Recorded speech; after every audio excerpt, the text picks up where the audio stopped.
Bonjour à tous et bienvenue. Je suis Mélanie de la chaîne L'Atelier de la Petite Piote et de l'Instagram du même nom. J'espère que vous allez bien. On se retrouve aujourd'hui pour une nouvelle cousette et aujourd'hui je vous propose de coudre avec moi le pull Elora de Do and Smile. Alors, je crois que c'est comme ça qu'on dit. Donc c'est ce pull-ci. Je vous montre les photos et le dessin technique. Donc c'est un pull avec une encolure mi-en V, ronde, je ne savais plus comment on disait. Alors de base, il y a des manches ballon avec des poignées de manches. On est sur une coupe un peu trapèze, mais qui est marquée à la taille en fait. Il est fité, je ne sais pas comment on dit. Il n'est pas proche du corps, mais vous avez quand même une courbe à la taille. C'est pas un pull droit.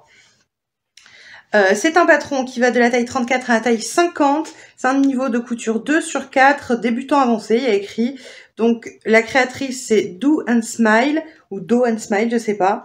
On nous dit, le pull Elora est confortable et se coud très rapidement pour un rendu féminin avec son encolure dégagée en V arrondi et ses manches ballon. Donc c'est ce que je vous disais, c'est pas un vrai col en V, c'est pas un col arrondi rond classique. On est sur un mix des deux, c'est-à-dire une encolure qui va être un peu plongeante et au lieu d'être un V vraiment avec un angle, on va avoir une forme arrondie. Avec un molleton pour un effet manche waouh ou en maille pour être bien au chaud tout en étant féminine. Laissez libre cours à votre imagination pour avoir des pulls confortables qui vous ressemblent. Donc c'est un patron que moi j'ai acheté il y a un petit moment, que j'ai déjà cousu plusieurs fois et que j'aime beaucoup. Je l'ai cousu dans un jersey jacquard et également dans un espèce de tissu à poil un peu long, très cocooning. Je l'aime beaucoup, il taille très bien. Je me le suis cousu donc 2 fois pour moi. Là, je vais le coudre pour ma maman. Je vais lui coudre dans une maille. Il y a une seule chose que je modifie, et je l'ai fait pour moi et je lui ai fait pour elle aussi, c'est les manches. Je ne fais pas de manches ballon, je fais des manches normales en fait, qui partent donc de l'emmanchure comme ça et qui se resserrent vers le poignet. Tout simplement parce que c'est plus simple pour passer les manteaux. Donc les manches ballon, bof quoi. Une fois de temps en temps oui, mais sur les pulls c'est pas ce qu'on préfère. Donc je modifie juste un tout petit peu la coupe de la manche, mais je touche pas à la tête à l'emmanchure ni rien. Vraiment je reprends après l'emmanchure et je viens resserrer un peu vers le niveau du poignet pour pas avoir le surplus de tissu qui fait la forme ballon. C'est la seule modification que je fais. Je vais lui faire cette fois-ci dans une maille, donc dans cette maille-là, je vous l'ai déjà présenté plusieurs fois sur ma chaîne, j'en avais acheté pas mal. D'ailleurs, le pull que je porte aujourd'hui, vous le voyez pas en entier, mais c'est le pull Evelyne de Atelier des Premières. Je vous l'ai filmé sur la chaîne, si je retrouve la vidéo, je vous la mets ici. C'est exactement la même maille, mais cette fois-ci en anthracite, et là c'est couleur limonade, je crois qu'elle s'appelle.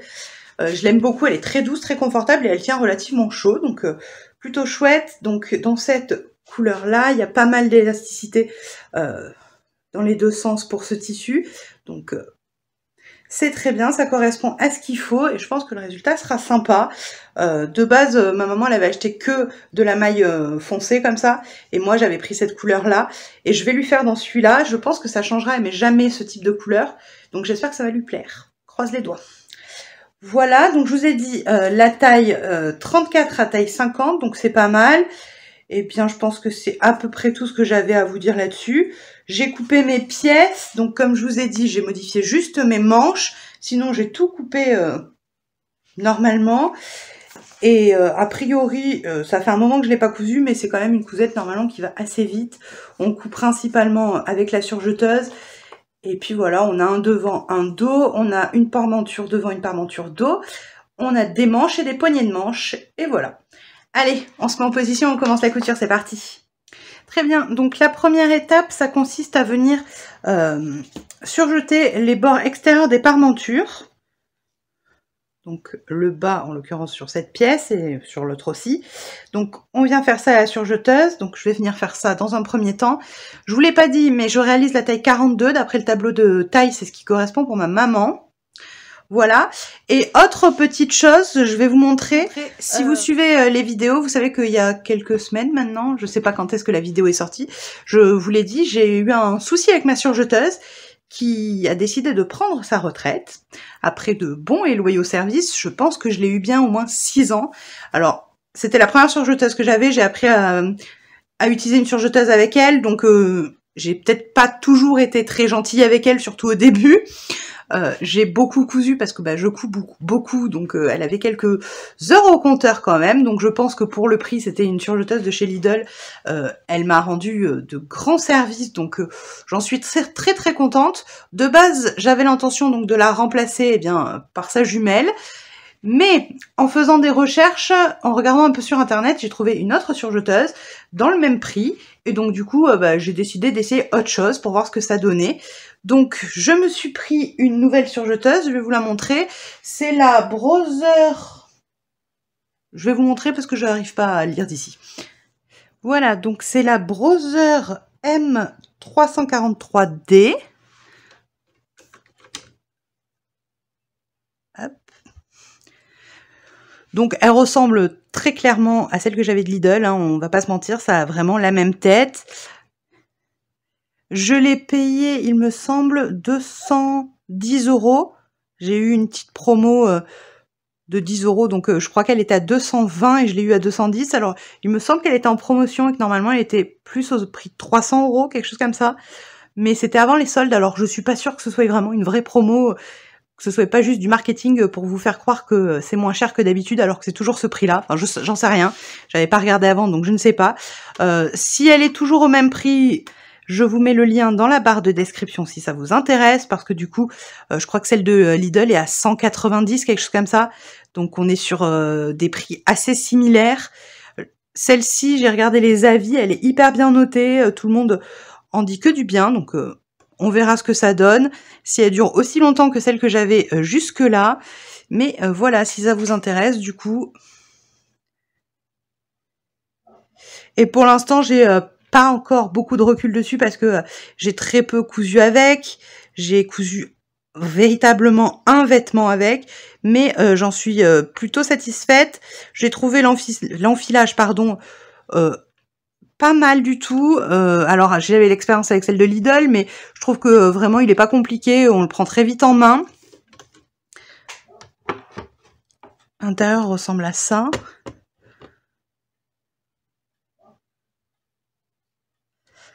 Donc voilà, je trouve que c'est plus facile de maîtriser la vitesse sur celle-ci que sur celle de Lidl. Sur celle de Lidl, j'ai l'impression qu'à peine on appuyait sur la pédale et c'était très compliqué de réduire les vitesses ou de l'augmenter. Sur celle-ci, je trouve que c'est plus facile. Et je trouve qu'elle est moins bruyante aussi que celle de Lidl. Voilà, pour l'instant, c'est le seul recul que j'ai. J'ai juste fait les surjets à 4 fils. J'ai pas encore testé quoi que ce soit. On a aussi des petites lignes de repère. Ça, c'est pas mal pour coudre à 1 cm ou plus. Voilà, donc très peu de recul dessus. Mais si ça vous intéresse, je vous mets le lien de cette machine dans la barre d'infos. Avec un peu de chance, elle sera toujours au même prix. Et il me semble que c'est un prix intéressant pour une Brother. Voilà, on passe à la couture et je fais mes surjets sur mes parmentures et je vous reprends pour la couture. Et voilà, donc je suis venue surjeter les bords du bas de mes deux parmentures. Alors, comme d'habitude, hein, ça change pas, nouvelle surjeteuse ou pas, elle est enfilée en noir la plupart du temps, je m'embête pas à changer les fils, ça me dérange pas personnellement d'avoir des fils noirs à l'intérieur de mon ouvrage, chacun son délire. J'avoue que j'ai pas mal de couleurs pour la machine à coudre, mais pour la surjeteuse, il faut 4 bobines. J'ai pas envie de prendre des bobines de toutes les couleurs qui peuvent exister. J'ai du noir, du blanc, du gris, et la plupart du temps, je laisse en noir. Voilà. Ça me pose pas de soucis, ça pose pas de soucis à mon entourage pour qui je couds, donc je ne m'embête pas plus que ça. Là-dessus, je trouve que vraiment, ça n'a pas un grand intérêt. Bref. Donc ça, je mets de côté et on va venir s'occuper du devant et du dos. On va venir, s'occuper de les accrocher ensemble par les épaules, comme souvent c'est le cas. Donc, je prends le dos, hop, et je viens placer contre le devant, endroit contre endroit. Hop là.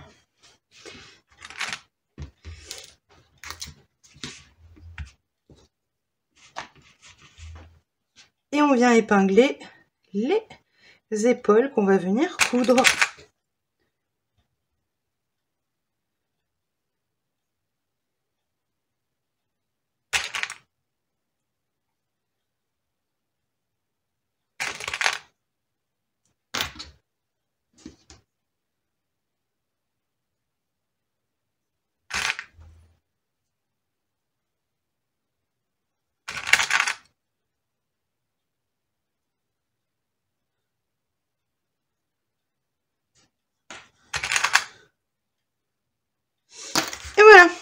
Allez, je passe à la surjeteuse, on continue après. Et voilà. Donc, j'ai cousu mes épaules. Maintenant, on va venir poser les manches. Hop. Donc, on a des repères sur nos emmanchures. Un cran pour le dos, 2 crans pour le devant. Et on a les mêmes crans sur nos manches. Alors, 2 crans pour devant, on a dit. Hop.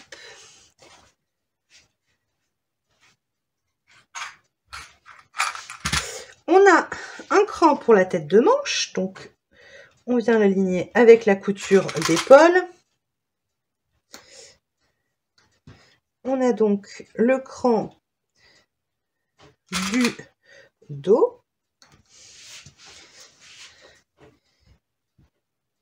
Et le début de notre couture.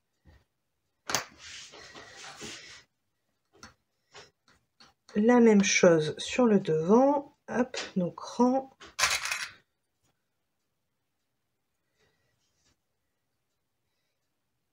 Et le début de notre emmanchure. Et ensuite, eh bien, je viens répartir mon tissu.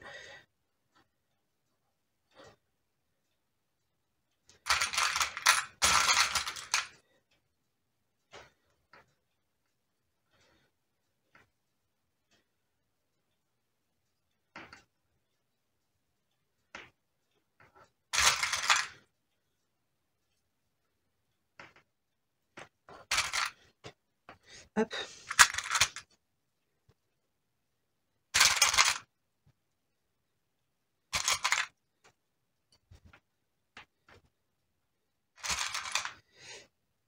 Et voilà. Je fais la même chose pour mon autre manche et je viens passer ça à la surjeteuse. Ok, maintenant que mes manches sont raccrochées, eh bien je vais venir tout simplement fermer le dessous des bras ainsi que les côtés du corps. Donc j'aligne bien mes coutures, mes repères début et fin et je répartis mon tissu. Ça, pas de difficulté. Et comme annoncé sur le patron, on est sur une difficulté niveau 2, débutant avancé, parce que ça reste excessivement très simple comme cousette. On a des crans pour se repérer pour les emmanchures. Alors là, pour le corps, il n'y en a pas, mais comme on est sur un corps qui n'est pas droit, en fait, on peut se repérer pour la similarité des pièces.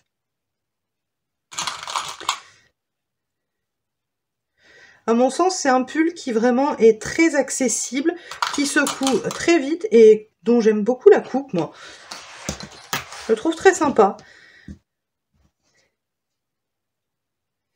Et puis, point positif, son encolure qui est rendue très simplifiée par le fait qu'on est sur une coupe qui ressemble à, un col en V, mais qui ne l'est pas complètement, ce qui fait que bah, c'est beaucoup plus facile à coudre. Donc pour les débutants, c'est pas mal.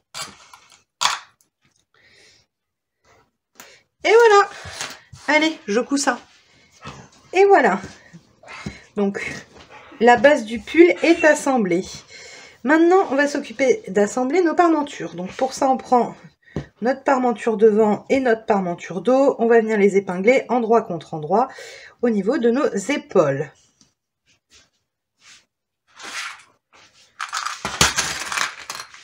Donc c'est parti. J'épingle.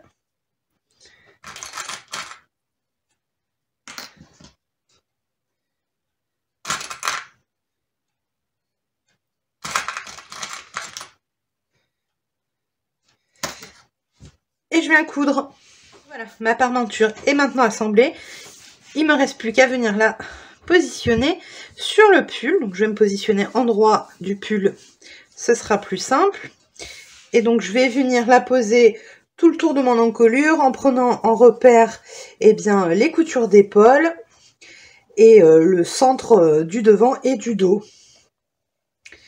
Donc pour ça, je vais venir commencer par me mettre des pinces sur mon encolure devant au milieu. Donc hop, ça c'est mon milieu devant, je mets une pince.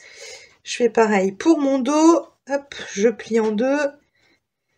Ici c'est mon milieu dos. Et je fais la même chose sur ma parmenture. Hop. Milieu dos. Et milieu devant. Et avec tous ces repères, je viens la positionner sur mon encolure.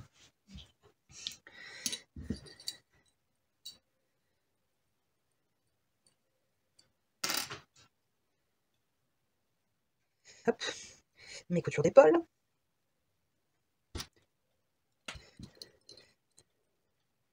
Milieu devant.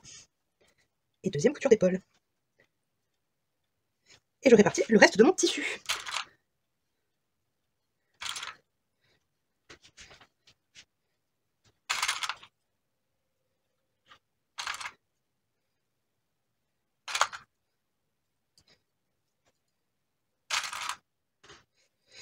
Et voilà. Je vais venir coudre ça. Alors pour la parmenture, pour que ce soit plus net et plus propre, je vais venir coudre à la machine et ensuite surjeter. Je fais pas seulement un assemblage à la surjeteuse, tout simplement parce que ce sera plus joli si je fais comme ça. Donc je m'occupe de ça et je vous montre le résultat. Voilà. Donc je suis venue coudre ma parmenture sur mon col tout le tour. Je l'ai fait à la machine à coudre, c'est ce qu'on nous conseille de faire dans le livret technique. On nous conseille de plutôt coudre à la machine à coudre plutôt qu'à la surjeteuse pour avoir un rendu plus joli. Donc j'ai utilisé la machine à coudre avec le point éclair que moi j'aime plutôt bien sur ce genre de matière parce que c'est ce qui ressemble quand même à une ligne droite, mais il y a toujours l'élasticité, donc c'est plutôt cool. Ensuite, on nous dit de venir cranter l'arrondi, donc je suis venue cranter toute cette partie-là et j'ai également fait un peu dans le dos. Et maintenant, on va venir sous-piquer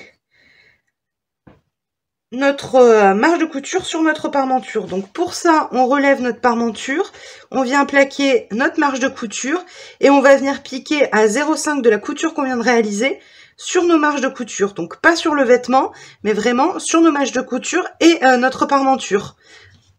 Vraiment ici. J'ai ma ligne de couture déjà présente qui est ici. Je ne sais pas si vous voyez avec l'épingle, j'essaye de vous la représenter, elle est ici. Et maintenant, je vais venir coudre ici.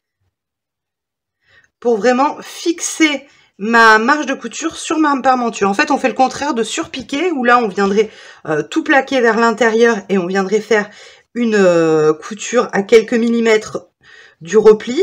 Là, on fait dans l'autre sens, c'est-à-dire que notre couture sera invisible sur le vêtement. Sur cette partie-là du vêtement, elle sera invisible. C'est vraiment la marge de couture sur la parmenture. Une fois que c'est fait, on va venir bien plaquer et rentrer notre parmenture. Donc, pour mettre en forme, j'ai mis une petite étiquette comme toujours.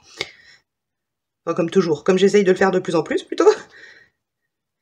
Donc on va bien venir mettre en forme une fois que c'est fait. Et si on le souhaite, on peut venir fixer notre parmenture en faisant des petits points sur notre ligne de couture d'épaule. Donc moi, c'est ce que je vais venir faire à plusieurs endroits pour pas que la parmenture puisse se relever, parce que je sais que c'est quelque chose que ma maman n'apprécie pas sur les vêtements avec des parmentures. C'est que souvent la parmenture rebique et elle le voit pas toujours et c'est pas très esthétique. Donc je vais venir la fixer complètement. Donc je fais ma sous-piqûre et je vous montre le résultat. Et voilà, mon encolure est terminée. Voilà ce que j'obtiens.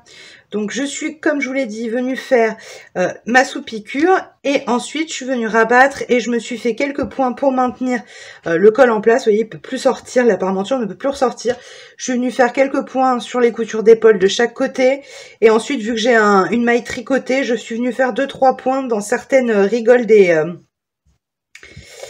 du tricot. Donc je sais plus, une sur ce côté, une vers le bas, une sur l'autre côté et une ou deux ici dans le dos.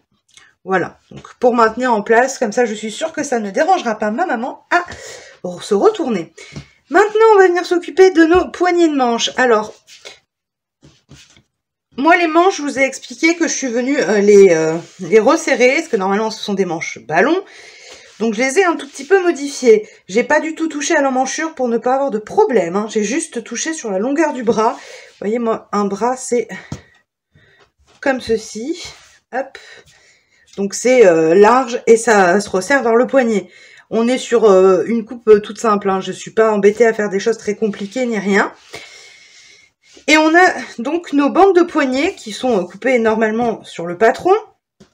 Et on nous explique que elles sont volontairement larges, nos bandes de poignets, pour amplifier l'effet ballon. Mais que si on veut quelque chose de resserré, il nous faut venir enlever 6 cm sur nos bandes de poignets. Donc moi, comme j'ai resserré, bah, j'ai pas envie que ce soit trop large, donc je vais venir tout simplement enlever les fameux 6 cm dont on nous parle. Donc c'est la première chose que je viens faire. Donc hop, je me place bien les deux l'un sur l'autre. Et je vais donc venir enlever 6 cm.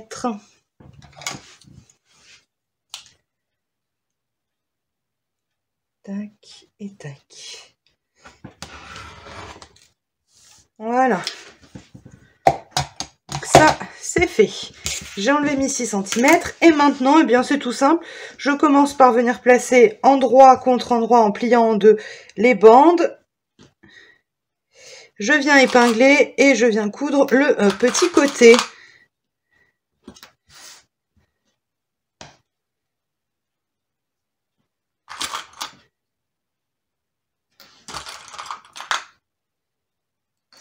Comme ceci. Une fois que ce sera fait, je vais venir replier dans l'autre sens envers contre envers pour obtenir mon poignet et je viendrai le fixer endroit contre endroit sur mon poignet de manche.